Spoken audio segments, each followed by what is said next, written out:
Mangalagiri CPI కార్యాలయంలో నూతన సంవత్సర వేడుకలు జరిగాయి. ముఖ్య అతిథిగా సిపిఐ రాష్ట్ర కార్యదర్శి వర్గ సభ్యులు జంగాల అజయ్ కుమార్ హాజరయ్యారు.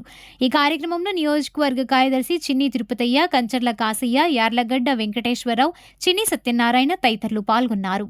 అనంతరం వారు మాట్లాడారు. పోరాట సంవత్సరంగా 2025ని భావిస్తూ ఉన్నది. ప్రజలు ఎదుర్కొనేటటువంటి సమస్యలపై పోరాటానికి పునరుత్తేజంతో ముందుకు సాగాలనేటటువంటి లక్ష్యంతో ఈ రోజున దీక్ష పొందుతూ ఉన్నాం. మంగళగిరి పట్టణం చారిత్రాత్మకమైనటువంటి పట్టణం. అలాగే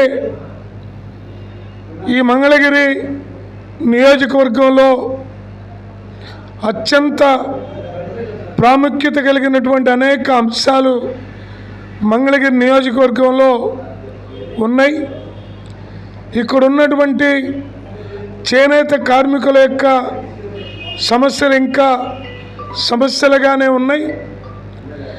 దేశవ్యాప్తంగా ఉన్నటువంటి రైతాంగ సమస్యలు ఇక్కడ కూడా తీవ్ర స్థాయిలో రైతులు, వ్యవసాయ కార్మికులు ఎదుర్కొంటూ ఉన్నారు.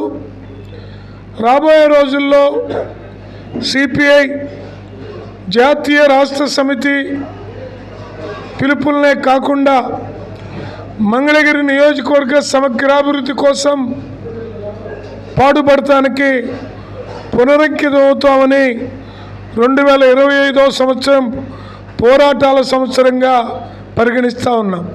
2025వ సంవత్సరానికి స్వాగతం పలుకుతూ అందరికీ, నియోజకవర్గ ప్రజలకి, పార్టీ కార్యకర్తలకి, ప్రజా సంఘాల పరిస్థితులకి అందరికీ పేరు పేరున నూతన సంవత్సర శుభాకాంక్షలు.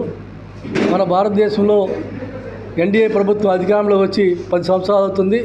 ఎన్నో సమస్యలు ఉన్నాయి. ఈ సంవత్సరం ఇంకా ఈరోజు నిరుద్యోగ సమస్య, అదేవిధంగా రైతు సమస్య, వ్యవసాయ కార్మికుల సమస్య, కార్మికుల సమస్యలు, ఎన్నో సమస్యలు ముందున్నాయి. ఈ ప్రభుత్వం అధికారంలో వచ్చినాక కార్పొరేట్ సమస్యలకి తప్పితే ఎన్డీఏ ప్రభుత్వం, కేంద్ర ప్రభుత్వం లేదు.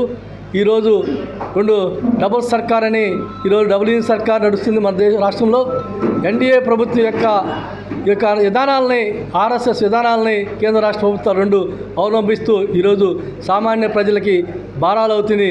నిత్యావసర దగ్గర నుంచి పెట్రోల్, డీజిల్ ధరలు, ఈరోజు కార్మికులు, చేనేత కార్మికులు బతుకు జీవనం దుర్భరంగా ఉంది. అదేవిధంగా కార్మికుల చట్టాలని 4 చట్టాలు చేశారు. కార్మికుల దోపిడీ విధానంగా ఈ దేశ పరిపాలన సాగుతుంది. వీటి మీద మరి పోరాట సంవత్సరంగా భారత కమ్యూనిస్ట్ పార్టీ చేసి ఈ సంవత్సరం పోరాటం వస్తుంది. పోరాడి ఈ ప్రభుత్వాల మెడలు వంచి ఈ సమస్యలన్నీ ముందుకు తీసుకెళ్తామని చెప్పి అందరికీ తెలియజేస్తూ మరొకసారి ఈ యొక్క నియోజకవర్గ ప్రజలకి అందరికి కూడా నూతన సంవత్సర శుభాకాంక్షలు తెలియజేస్తాం.